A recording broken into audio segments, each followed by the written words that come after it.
안녕하세요. 저는 화장품 및 미용기기 개발 회사에서 일하는 30대 중반의 여자입니다. 저는 얼마 전 제 인생에 아주 큰 오점을 남긴 남편과 이혼을 마무리했습니다. 결혼을 위해 제 인생의 가장 중요한 기회까지 포기했었는데 그 선택의 대가가 이토록 끔찍하고 더러운 배신일 줄은 정말 꿈에도 상상하지 못했습니다. 그 남자와 처음 만났던 건 제가 지긋지긋한 사랑니를 빼기 위해 한 치과를 찾아가면서부터 시작됩니다. 사랑니는 정말 잘하는 곳에 가서 뽑아야 위험하지 않고 고생도 안 한다는 주변 동료들의 조언에 인터넷 후기를 뒤져가며 실력도 좋고 평판도 괜찮은 치과를 찾아갔습니다. 그 치과의 원장이 바로 조은철, 제 전남편이 될 사람이었죠. 그는 친절하고 섬세한 사람이었습니다. 치과에 환자들이 꽤 많고 지역에서 평판이 좋은 이유가 있더라고요. 함지영 씨, 이제 진료 시작할 건데 많이 긴장되세요? 네. 제가 치과 치료를 좀 무서워해서 이 마취 주사가 특히 무섭더라고요.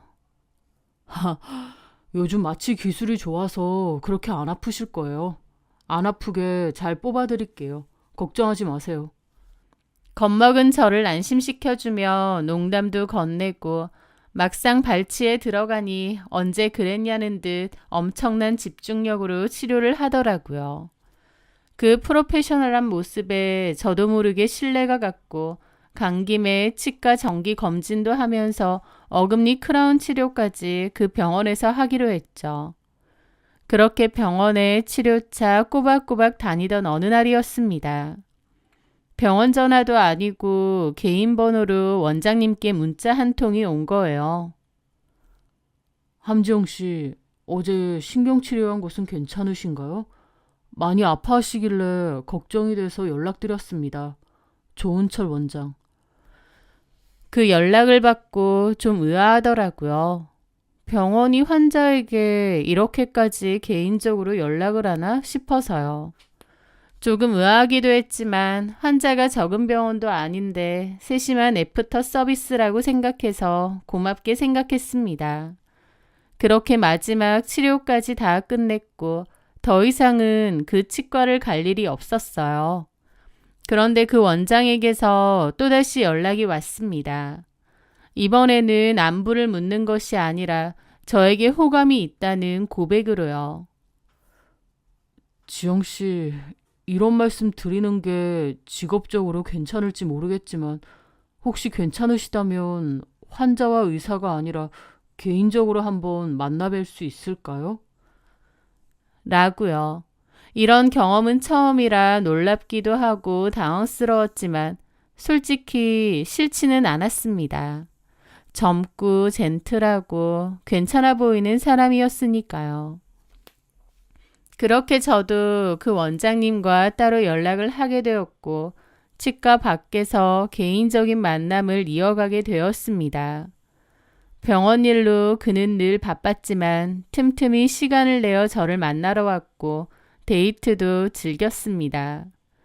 그의 다정함과 지적인 모습에 저는 점점 깊이 빠져들었던 것 같아요. 그렇게 만나오다가 8개월 정도의 연애 끝에 저희는 자연스럽게 결혼을 약속했습니다. 사실 저는 결혼을 준비하게 되면서 제가 준비하고 있었던 일을 놓치기도 했는데요. 원래는 미국 지사에서 근무를 하고 싶어서 발령 근무 신청을 해놨었거든요. 해외 생활을 전부터 하고 싶기도 하고 애초에 이 회사에 지원했던 것도 나중에 미국 지사로 근무지를 옮기고 싶어서였습니다.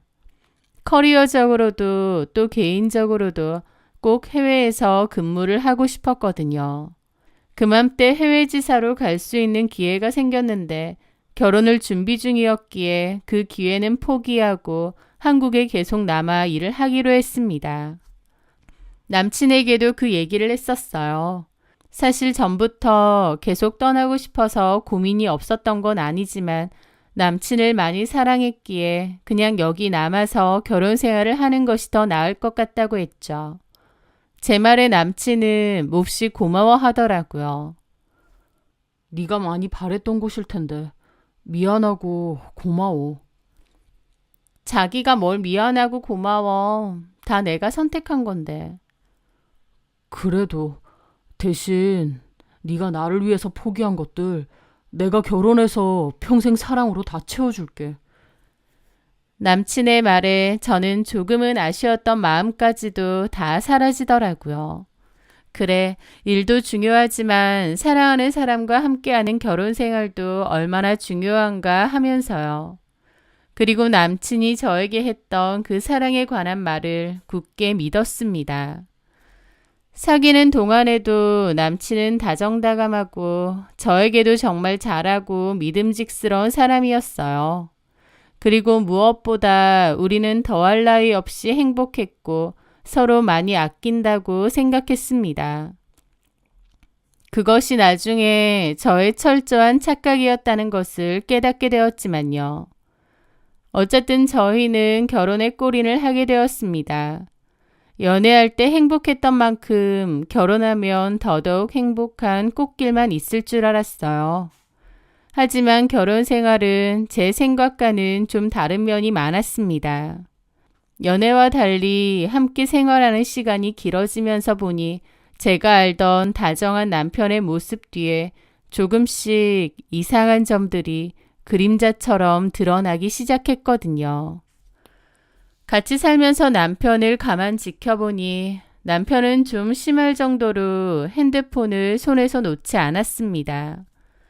병원에서 일할 때는 당연히 핸드폰을 자주 보기 어려울 테고 저랑 연애할 때만 해도 그렇게 핸드폰을 자주 보지는 않았던 것 같은데 막상 같이 살면서 한 집에서 생활을 공유해 보니 남편은 핸드폰을 잠시도 손에서 떨어뜨려 놓지 않더군요. 뭘 그렇게 하느냐고 핸드폰을 쥐고 있느냐고요? 유튜브를 보거나 게임을 하는 거면 저 사람이 핸드폰 중독인가 할 텐데 그런 것도 아니었습니다. 남편은 누군가와 메시지를 주고받느라 내내 핸드폰을 쥐고 있는 거였어요. 게다가 혼자 폰을 보면서 뭐가 좋은지 시시덕거릴 때가 많았습니다. 제가 은근슬쩍 누구랑 그렇게 재밌게 얘기해? 라고 물으면 남편은 멋쩍게 웃으며 핸드폰을 쓱 가렸죠. 아, 그냥 동창들 단톡방이라 치과의사 옆에 사람들이랑 이런저런 얘기지 뭐. 되게 카톡을 많이들 하시나 보다. 바쁠 텐데. 단톡방 안에 워낙 사람이 많으니까 쉴 새 없는 거지. 그리고 내가 이런저런 모임도 많이 하잖아. 인맥 관리 차원에서 연락 꾸준히 주고받고 하는 거지.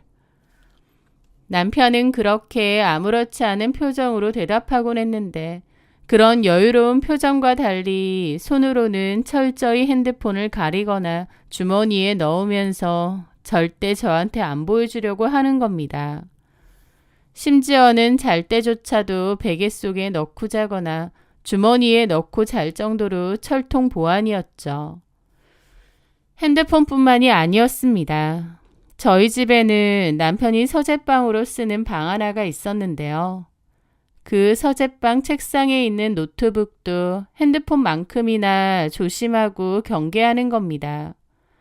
남편은 이건 자기가 업무용이나 연구용으로 써야 되는 거라면서 함부로 만지면 안 된다고 신신당부하고 아예 제 노트북도 따로 사주더라고요. 검색용이나 필요한 일 있으면 이걸 쓰라고 하면서요. 저도 집에서는 굳이 노트북을 쓸 일이 없기도 하고 남편이 치아 관련 연구용이라고 하니 따로 남편의 노트북은 건들 일이 없었어요. 하지만 핸드폰도 그렇고 노트북도 그렇고 남편은 제가 다가오는 것을 극도로 경계한다고 생각했기에 뭔가 계속 미심쩍었습니다. 그러다가 하루는 휴일에 청소를 할 겸 남편 서재방으로 들어가게 되었어요.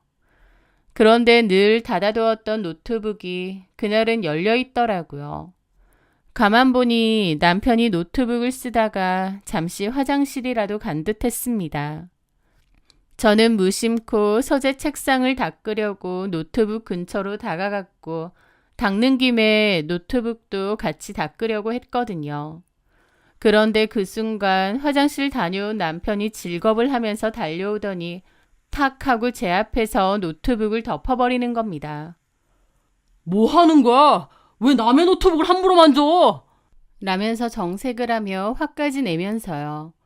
저는 황당하고 어리둥절한 기분이었고요. 함부로 만지는 게 아니라 여기 청소하면서 근데 왜 그렇게까지 화를 내? 아니, 지금 연구 자료 같은 걸 보고 있었는데 괜히 잘못 건드리면 날아갈까봐 놀라서 그렇지. 그러는 겁니다. 어이가 없었죠. 제가 무슨 3, 4살 애도 아니고 컴맹도 아니고 남편 일한다고 노트북에 띄워놓은 연구자료를 함부로 지우거나 휴지통으로 버리기라도 하겠나요? 어련히 조심하겠죠. 남편이 저에게 보인 행동이 너무 과민하고 이상하더라고요.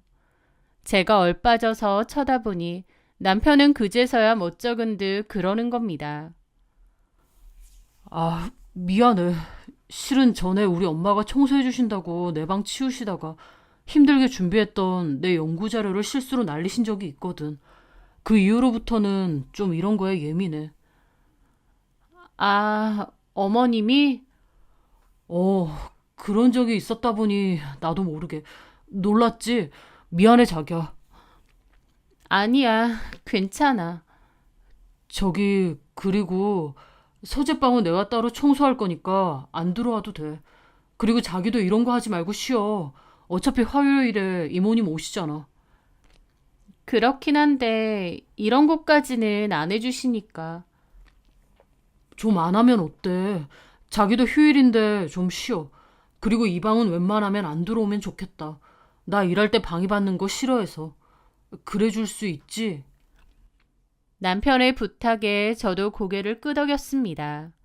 남편의 말 맞다나 과거에 어머님이 실수로 남편의 자료를 날리신 적이 있다고 하니 예민한 것도 이해는 됐습니다. 하지만 뭔가 남편의 행동이 허둥지둥하기도 하고 저한테 뭔가 숨기는 게 있다는 찜찜한 느낌을 지울 수가 없더라고요. 하지만 애써 그런 생각은 하지 않으려 하며 지워버렸습니다. 미심쩍은 게 있었지만 굳이 그런 일들을 들춰낼 필요는 없다고 생각했거든요. 어쨌든 결혼 생활 후에 남편은 이랬습니다. 연애 때와 다름없이 다정다감하고 친절한 사람인 것 같긴 한데 묘하게 알맹이는 빠진 것 같고 마음이 콩밭에 가 있는 것 같달까요? 게다가 집에서는 핸드폰이고 노트북이고 늘 끼고 살고 혼자 시시덕거리고 제가 모르는 비밀도 많은 것 같았습니다. 그런 것들이 모른 척 하려고 하면서도 한편으론 계속 찜찜하게 마음 한구석에 남더라고요. 그때는 제가 왜 이렇게 석연치 않은 기분이 자꾸만 드는지 이해를 못했는데 지금 생각해보면 일종의 감이자 본능이 아니었나 싶기도 합니다. 그러던 어느 날이었습니다. 제가 그토록 숨겨두고 외면하려 했던 남편에 관한 진실이 가장 끔찍한 방식으로 제게 배달되었죠. 저는 SNS를 가끔 하는 편인데요. 자주는 올리지 않지만 그래도 간혹 데이트 사진이나 남편과의 사진을 한 번씩 올리곤 했죠. 그런데 그날 별 생각 없이 SNS로 들어갔는데 모르는 사람에게서 SNS 메시지 하나가 도착한 겁니다. 좋은 철 아내분 되시죠? 이렇게 왔더라고요. 누군지 모르는 이 사람은 제 남편 이름을 알고 있는 겁니다. 처음에 그 메시지를 봤을 때 저희 남편 이름을 알고 있는 누군가가 스팸이나 피싱 메시지를 보내는 건가 싶어서 황당하고 기분 나쁘더라고요. 그래서 그냥 신고하고 무시하려는데 곧이어 도착한 메시지 내용은 너무나 충격적이었습니다. 남편분 단속 좀 잘하셔야 되겠어요. 여기저기 씨 뿌리고 다니면서 병이나 옮기고 다니니까요. 라고요.